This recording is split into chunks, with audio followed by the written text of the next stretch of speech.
Hi everybody, Dr. Pat here again with a video blog on the coaching competencies of the International Coach Federation. Last time we talked about coaching presence, which I said was a key part of coaching, and coupled with that is the ability to establish trust and intimacy with your client. The key part of coaching as a new profession that has evolved, that is a response to the others that are out there like therapy and counseling, consulting. People seek coaching because it's also something that is confidential, it's private, and so they have to be able to trust you. The clients have to be able to trust you.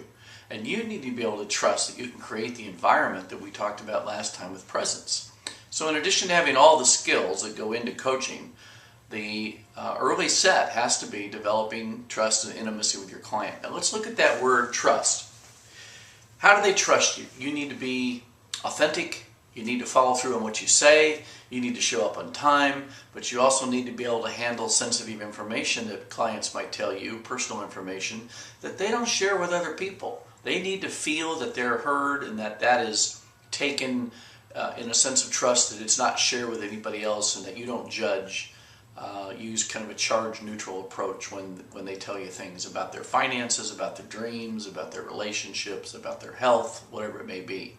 And the intimacy in coaching comes, even if it's on telephone, even if you're doing distance coaching. Look at that word intimacy. It's into me I see. You could say it that way. Into me I see.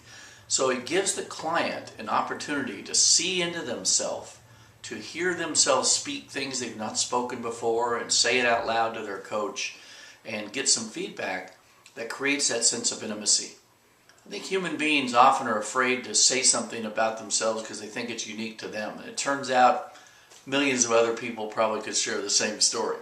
So coaching is about helping people make sense about what they have that's truthful to them now, what they want, and what is in the way of that success. So you'll see that you can do that through coaching, and it's a powerful, powerful process. You need to experience that as a client. You need to be coached and experience that. And you need to experience that as a coach of someone else.